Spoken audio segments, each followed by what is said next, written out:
Bismillahirrahmanirrahim. Assalamualaikum warahmatullahi wabarakatuh. Bismillah, alhamdulillah. Alhamdulillahilladzi bini'amihi tatimmus salihat wa bifadlihi tatanazzalul khairat wal barakat wa bitaufiqihi tatahaqqaqul maqasid wal ghayat. Allahumma salli wa sallim ala sayyidina Muhammadin miftahi babi rahmatillah adada ma fi ilmillah salatan wa salaman daimaini bidawami mulkillah wa ala alihi wa sahbihi wa mawalah. Qala Allah ta'ala fi kitabihil karim, a'udzu billahi minasy syaithanir rajim.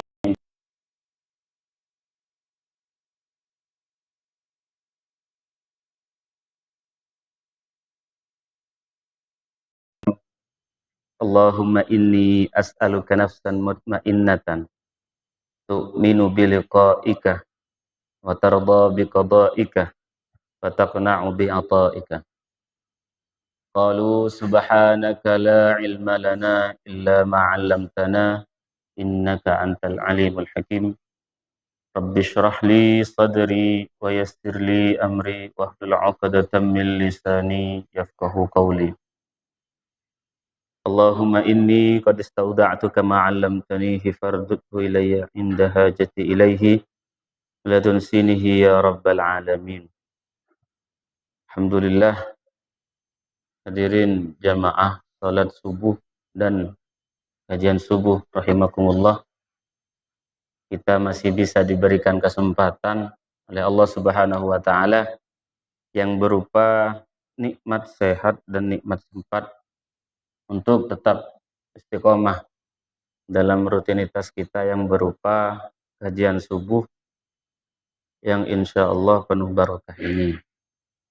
Dan juga semoga harapan kita tidak hanya dikumpulkan pada majelis-majelis taklim seperti ini di dunia saja, tapi semoga oleh Allah kita dikumpulkan kelak di akhirat di taman-taman surga Allah.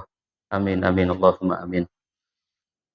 Yang kedua, salatan yattasilu biha ruhul musalli, salawat beserta salam semoga terus kita haturkan keharibaan baginda besar Nabi Muhammad sallallahu alaihi wasallam, yang mana sebab beliaulah kita tahu bahwasanya ada nikmat yang berupa nikmat agama Islam. Kita diangkis dari alam yang penuh kekafiran hingga berada di alam yang penuh keimanan, yang kita tahu bahwasanya ada nikmat yang berupa Islam dan iman. Semoga salawat yang terus kita haturkan ke baginda Nabi besar Muhammad sallallahu alaihi wasallam menjadi sebab kita memperoleh syafaat dari beliau kelak di hari kiamat. Amin amin Allahumma amin.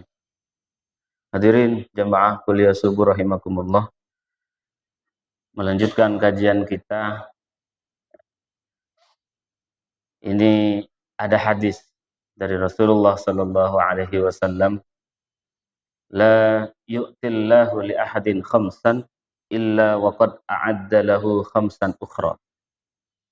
Jadi Nabi menjelaskan bahwasanya Allah itu tidak akan memberikan 5 perkara ini kecuali telah disiapkan oleh Allah 5 perkara yang lain. Jadi 5-5. Apa yang pertama? Yang pertama itu la yu'tihi asyukra illa waqad a'adda lahu az-ziyadah. Jadi Allah itu tidak akan memberikan hambanya nikmat syukur kecuali oleh Allah diberikan nikmat lain yang berupa az-ziyadah, yaitu tambahan. Jadi kalau ada syukur di hati kita, pastinya nanti akan ada ziyadah, tambahan dari Allah Subhanahu wa taala. Yang sudah banyak disampaikan itu kan, la in syakartum la azidannakum. Jadi kata Allah, kalau engkau itu bersyukur, pastinya la azidannakum. Itu ada nun taukid kalau kata anak al-Miftah itu. Nun taukid ini artinya tidak main-main. Jadi beneran janji Allah, ya beneran sumpah Allah kalau kita ada rasa syukur pastinya oleh Allah akan ditambah. Tapi yang menarik adalah kadang kita keliru menafsiri syukur tadi. Kita kan pahamnya syukur itu cuman bentuk kalimat alhamdulillah kan begitu. Teng-teng kayak gitu. Alhamdulillah bisa oleh rezeki teka astoni. Alhamdulillah masih bisa makan. Kita kan pahamnya hanya sebatas rasa syukur berupa kalimat alhamdulillah saja. Tapi dijelaskan oleh Syekh Sa'id Ramdan Al-Buti, Allahumma gfir lahu. Beliau ini salah satu ulama akhir zaman yang dikatakan salah satu mujaddiduz zaman. Jadi setiap 100 tahun itu ada ulama yang memang diberikan oleh Allah kemampuan luar biasa. Salah satunya ini adalah Syekh Sa'id Ramdan Al-Buti. Beliau pernah menyampaikan kalau ada cerita tentang syukur ini. Jadi syukur itu sebetulnya bagaimana? Jadi kalau syukur itu cuman diartikan alhamdulillah saja, ini bahaya kata beliau. Bahaya. Kenapa kok bahaya? Karena kita keliru nanti ke belakang. Makanya diceritakan oleh beliau ada yang namanya Imam Junaid Al-Baghdadi. Imam Junaid Al-Baghdadi ini ulama ahli tasawuf. Imam Junaid Al-Baghdadi itu ketika masa kecil pernah tanya ke guru beliau. Gurunya itu namanya Syekh Sari As-Sakoti. Beliau pernah nanya, ma huwa syukur? Ya. Jadi apa saya kemaksud syukur nih? Nah, jadi tanya ke gurunya, apa yang dimaksud syukur itu wahai guru? Ya. Kata gurunya Syekh Sari As-Sakoti, asyukru alla yu'sa bi ni'matillah. Jadi syukur itu kata gurunya Imam Junaid Al-Baghdadi itu adalah alla yu'sa bi ni'matillah. Jadi kita itu tidak bermaksiat terhadap bentuk nikmatnya Allah. Ya, saya ulangi, alla yu'sa bi ni'matillah. Kita itu tidak bermaksiat terhadap bentuk nikmatnya Allah. Ini kalau kita kaji dalam ini. Ya, kita dalemin apa yang dimaksud alla yu'sa bi ni'matillah. Jadi syukur yang sebetulnya syukur yang benar itu adalah kita tidak menyalahgunakan bentuk nikmatnya Allah. Contoh, ya, kita diberikan nikmat bisa berbicara seperti ini, saya megang mic seperti ini ya. Pas disalahgunakan. Jadi mulut yang harusnya dibuat berzikir, semisal mulut yang seharusnya dibuat membaca sholawat kepada Nabi, kok malah kita buat jadikan bahan untuk ghibah, bahan untuk ngomongin orang, bahan untuk mencaci orang. Nah ini bahaya semuanya. Jadi semua bentuk nikmat Allah kalau kita salah gunakan, maka ini bukan syukur. Ya, bukan syukur. Jadi syukur itu tidak hanya apa kabar, alhamdulillah. Ya, bukan hanya urusan alhamdulillah saja. Ternyata lebih luas daripada itu. Makanya di Al-Qur'an oleh Allah dijelaskan wa qalilun min ibadiyasy syakur. Jadi sedikit dari hambaku yang dikategorikan orang-orang yang bersyukur. Ya, kenapa? Karena asyukru bisuluk la bid-da'wah. Karena syukur itu sebetulnya dengan tindakan. Dengan tindakan, dengan perilaku, bukan dengan dakwah, bukan dengan ucapan saja. Ya, artinya kalau seandainya kita tidak mengucapkan syukur tak alhamdulillah sekali semisal sehari. Tapi kalau kita gunakan segala nikmat Allah dari bentuk tubuh kita, dari rezeki kita, dari makanan kita, keluarga kita, itu sesuai dengan syariatnya Allah, sesuai dengan apa yang diridhoi oleh Allah, maka ini termasuk dikategorikan orang-orang yang bersyukur. Tetapi ini sedikit ya. Ya, dikatakan sedikit di Al-Qur'an. Karena apa? Karena yang banyak itu adalah orang yang kufur nikmat. Makanya ada syukur, ada kufur. Kalau kufur nikmat sebaliknya, kufur nikmat sebaliknya. Artinya tidak menggunakan nikmatnya Allah pada tempatnya. Malah digunakan sebagai bentuk bermaksiat. Ya. Jadi kalau Allah sudah memberikan syukur ya, pada diri kita, ini alhamdulillah kan kita bisa ditakdir seperti ini, bisa sholat subuh berjamaah, ya, terus dilanjut kajian seperti ini. Ini kalau kita sadari, sekalipun kita tidak bilang alhamdulillah, ya, sekalipun kita tidak bilang alhamdulillah, ini sudah sesuai dengan relnya Allah, sesuai dengan syariatnya Allah di pagi ini. Entah setelah ini keluar rasa harapan pas di tempat kerja masing-masing beda lah, itu urusan lain. Makanya seharusnya kita itu tetap mengikuti apa yang dianjurkan. Artinya apa? Seperti yang disampaikan, mari kita bertakwa kepada Allah, menjauhi segala larangannya, dan juga melaksanakan segala yang diperintahkan oleh Allah. Makanya itu benar sekali. Artinya apa? Sesuai dengan arahan Allah untuk kita bersyukur. Jadi kalau kita sama Allah ditakdir ini sampai nanti misal jam 6 atau jam 7 nanti ini masih bisa sesuai dengan syariat Allah, itu sudah bentuk syukur kita kepada Allah. Kalau sudah dikasih syukur, pastinya nanti akan ditambah tadi aziyadah, tambahan dari Allah. Dan juga banyak orang yang keliru terkait memahami ziyadah. Ziyadah itu bukan dalam bentuk nominal saja, bukan dalam bentuk jumlah saja, tetapi juga bentuk dari sebuah rasa cukup. Makanya kenapa barokah itu dikatakan ziyadatul khair.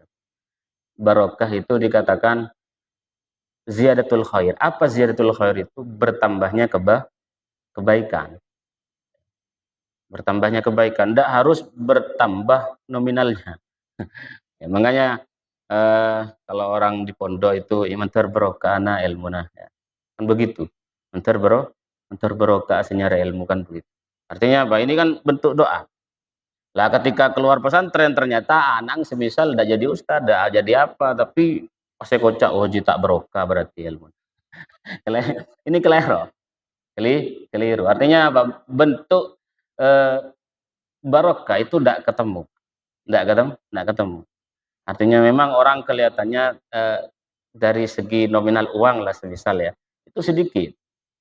Misal sehari oleh 50.000 sama orang saya olehnya 500.000. Kan beda, dari nominal jauh. 500.000 bisa 50.000. Kan jauh. Ya, jauh. Tapi yang 500.000 itu pengeluarannya banyak. Yang 500.000 itu boros. Daripada yang 50.000 tapi dia merasa cukup. Merasa cukup. Kebutuhannya semisal cuma 30.000, 40.000. Ini beda lebih nah. 500.000 mon karet 5.000 sisanya. Nah, ini kan enggak baru.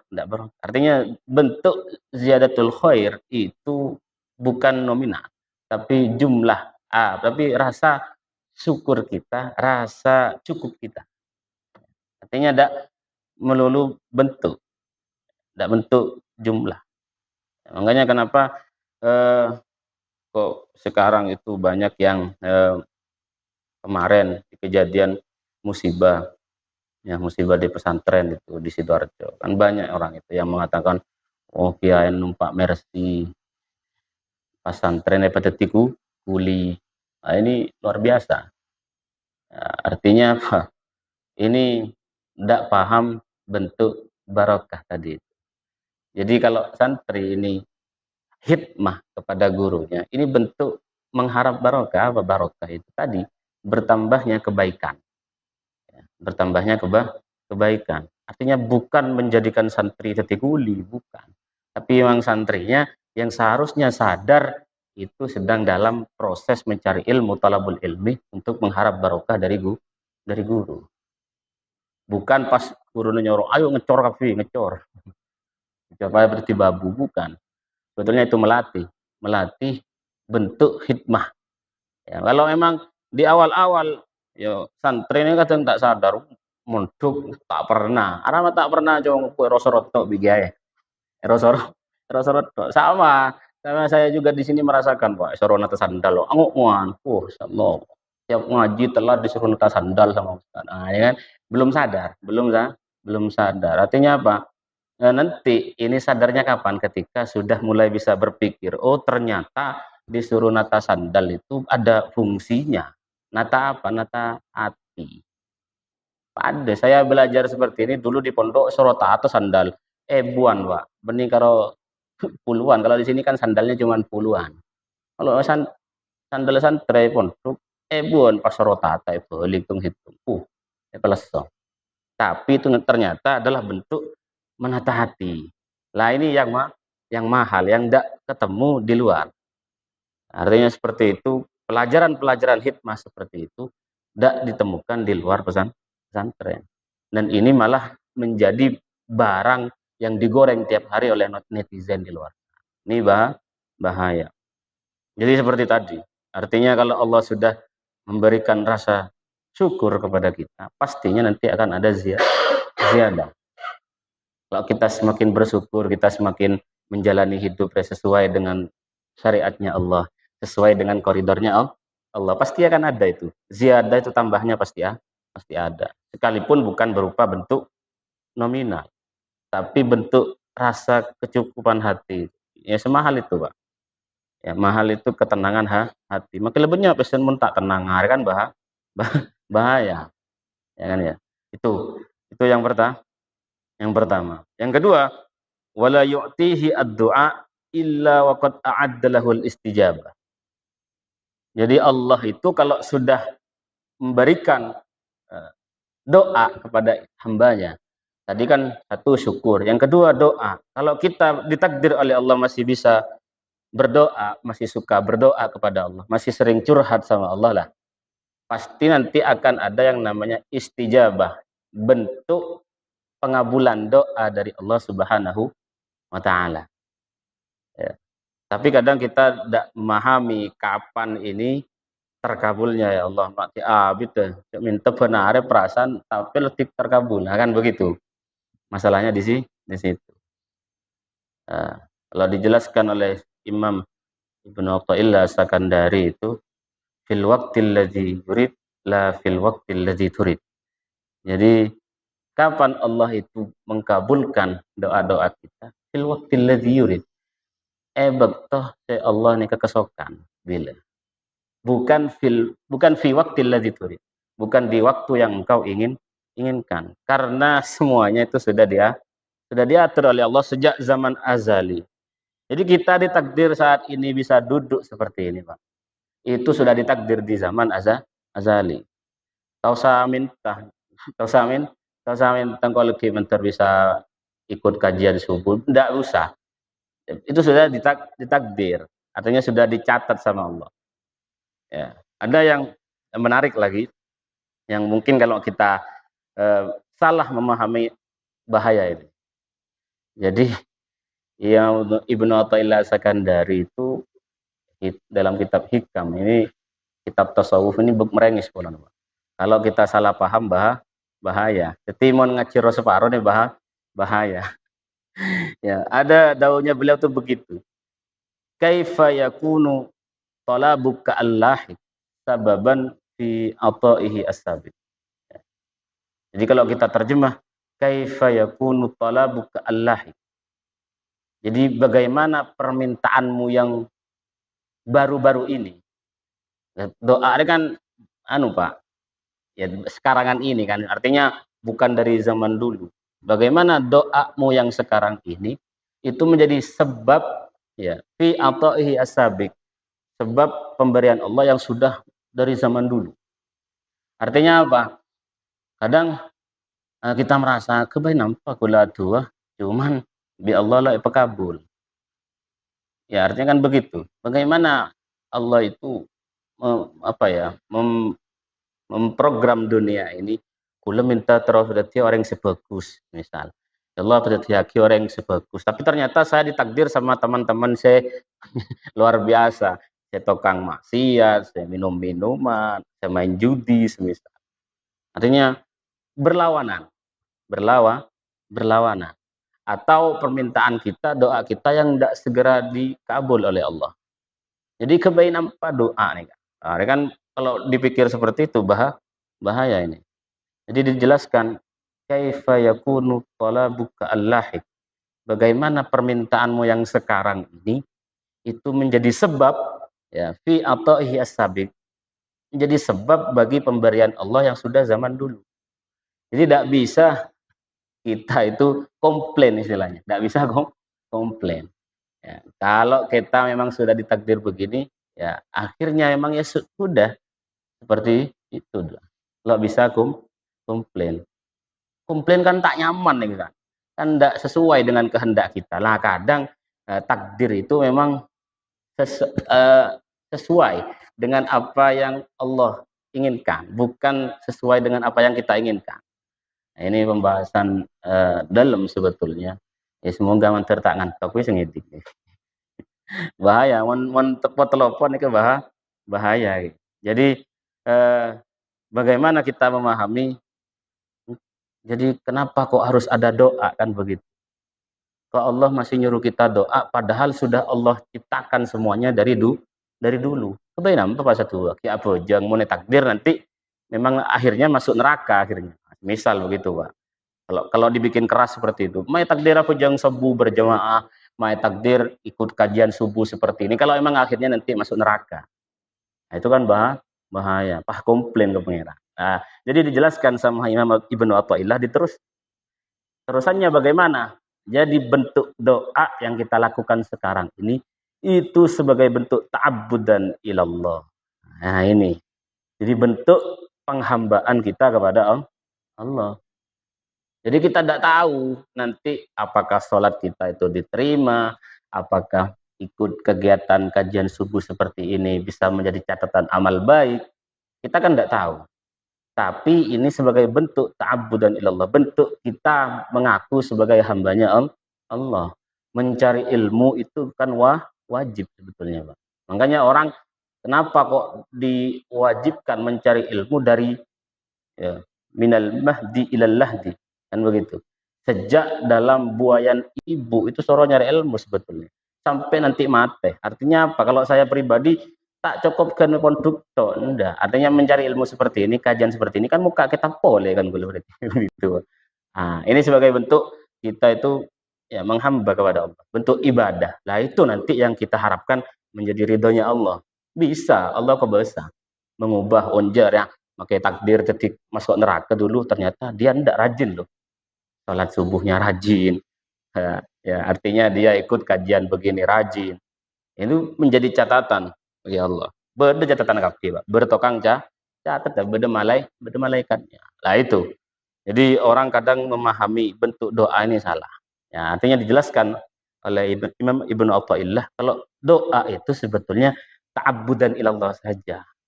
Tak kotuh etrem mabi Allah, kan begitu. Tidak harus kabulkan. Ini terserah Allah, bentuk kita menghamba.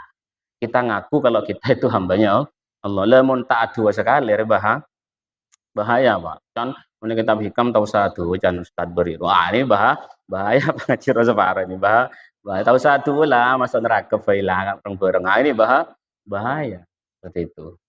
Artinya tetap kita itu harus berdoa, Pak. Jadi bentuk kita sebagai hambanya Allah itu biar diakui oleh hambanya.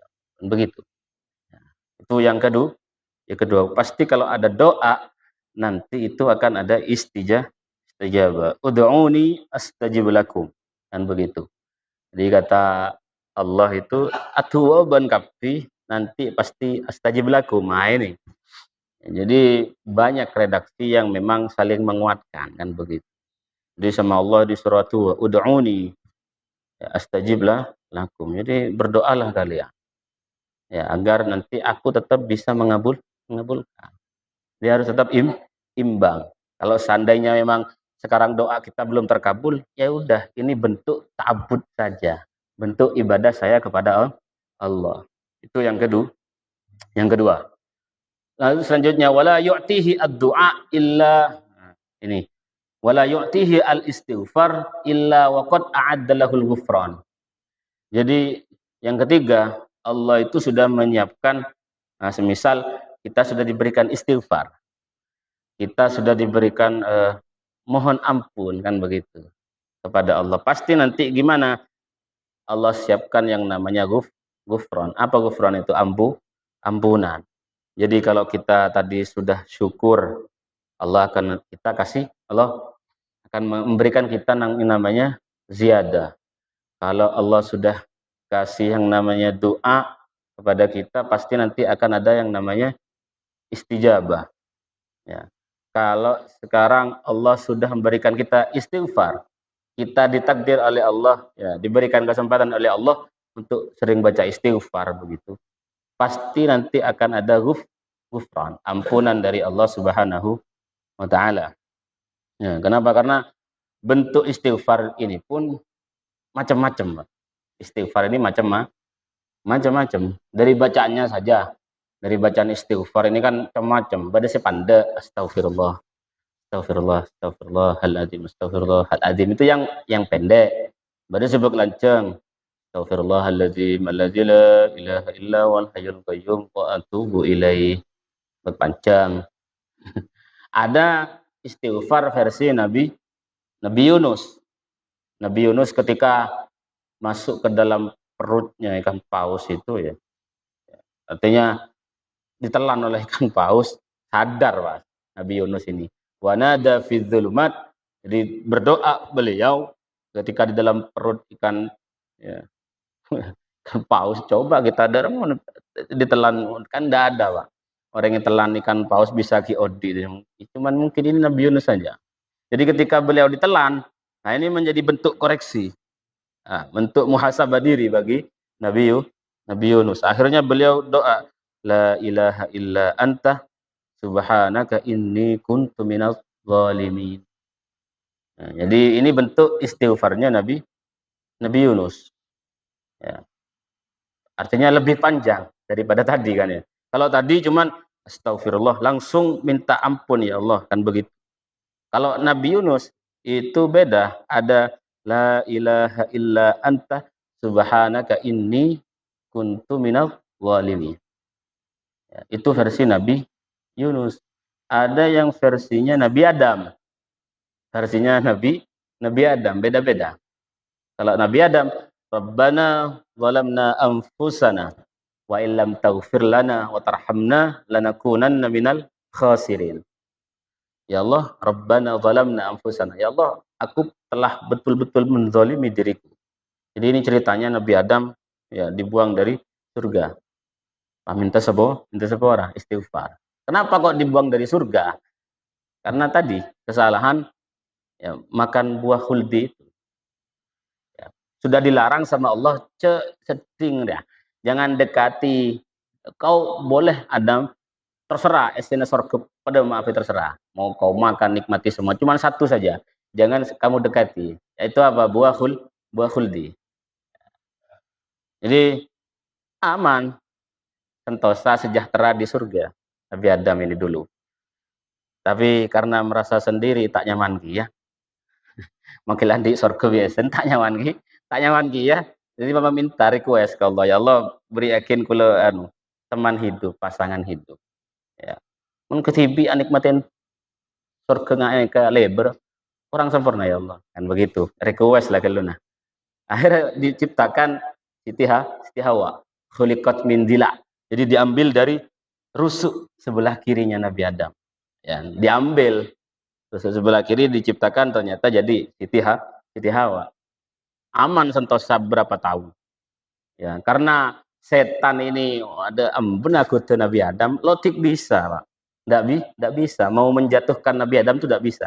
Akhirnya jatuhnya Nabi Adam itu kapan? Ketika ada Siti Hawa. Jadi yang digoda oleh setan itu adalah Siti Hawanya. Menjadi apa? Tinglah.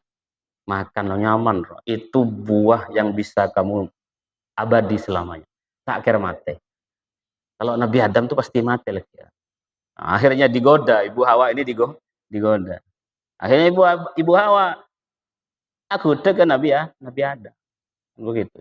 Jadi ceritanya begitu. Ndak romoro Nabi Adam itu pas makan buah hul dinda. Sebetulnya kuat. Kita itu laki-laki sebetulnya kuat tahan godaan sebetulnya. Tapi yang nggak tahan kadang terhadap godaan wanita. Itu cobaan paling rajin memang Pak. Jadi memang sudah dari dulu. Jadi versinya kembali tadi Mak, berman ya. Jadi versinya Nabi Adam tadi itu Rabbana zalamna anfusana. Ya Allah, aku benar-benar telah zalim kepadamu. Ya.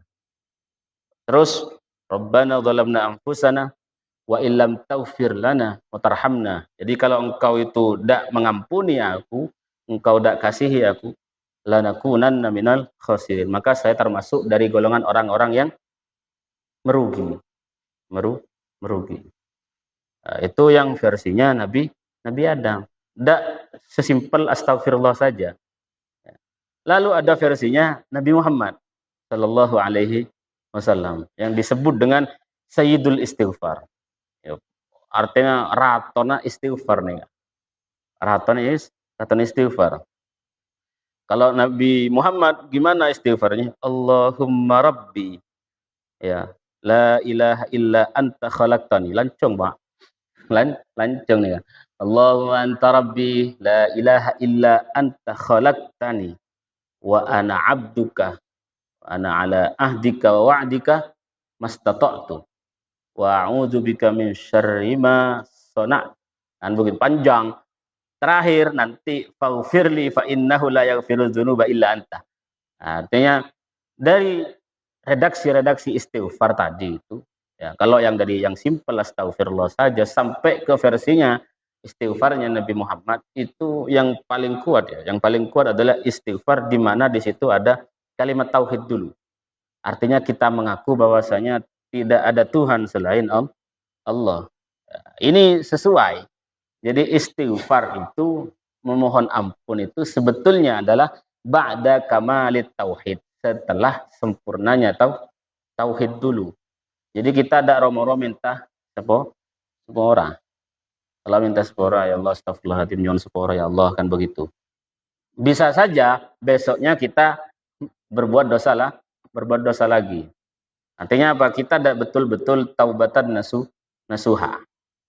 Nah, yang benar adalah tadi dari 3 redaksi bentuk istighfar dari para nabi, dari Nabi Yunus, dari Nabi Adam, dari Nabi Muhammad, semuanya di sana ada bentuk tauhid dulu. Ya, mengagungkan Allah dulu baru minta istighfar. Ya, yang benar seperti itu. Kenapa? Karena kalau kita lihat di ayat Al-Qur'an ya, qul lil ladzina kafaru iyantahu yughfar lahum ma qad salaf. Jadi katakan wahai Nabi Muhammad kepada orang-orang kafir nih, iyantahu, kalau mereka ambu sekafir, kalau mereka berhenti kafirnya, artinya masuk Islam, yughfar lahum ma qad salaf, maka otomatis mereka diampuni dosa-dosanya yang sudah berlalu. Jadi orang kafir masuk Islam mualaf nih, tak kau tuh mencari istighfar kada, tidak tahu apa istighfar itu. Jadi intinya mereka ingin kok maka tak masuk akal di agama saya. Jadi saya mau masuk Islam saja. Apa yang dilakukan pertama kali? Bukan istighfar kan? Yang dilakukan pertama kali apa? Yaitu baca syahadat la ilaha illallah ya asyhadu an la ilaha illallah wa asyhadu anna Muhammadar Rasulullah. Jadi mengaku bahwasanya tidak ada Tuhan selain Allah dan saya bersaksi bahwasanya Nabi Muhammad adalah utusan Allah. Wis itu aja, Pak. Itu kan bentuk kalimat tauhid. Sudah langsung yughfar lahum ma qad salaf. Tidak butuh istighfar. Jadi sebetulnya memang kalau pengen lengkap, kalau pengen istighfar kita itu tak ya tak beob, artinya apa? Kita sekarang baca istighfar, nanti maksiat lagi, istighfar lagi, maksiat lagi, istighfar lagi, maksiat lagi, terus begitu. Ya, artinya apa? Kalau sholat tetap jalan, ya tetap sholat tapi tetap lanjut maksiat. Ini kan bahaya. Biar tidak seperti itu apa? Jadi istighfar itu yang benar adalah ba'da kamalit tauhid. setelah betul-betul apa mengerti artinya tauhid gitu. Ya, jadi melelok kebai cengi, lo kebai cengi astagfirullah wa kebai cengi kebai lalapan. Mungkin macam istighfar leki maksiat boleh, astagfirullah boleh. Ya, kan begitu. Artinya yang benar bagaimana taubatan nasuha itu ya seperti tadi. Jadi disempurnakan dulu bahwasanya la ilaha illallah Muhammadur Rasulullah. Rabbana zalamna anfusana. Ya Allah, zalim kabe kula ya Allah. Zalim. Jadi seharian ini setelah muhasabah diri koreksi, engkau seharian dan laku apa ya dosa apa saya kelakukan tapi kan begitu. Wa illam taghfir lana wa tarhamna, kalau engkau dak ampuni ya Allah, engkau dak kasihi aku ya Allah, lanakunanna minal khasirin.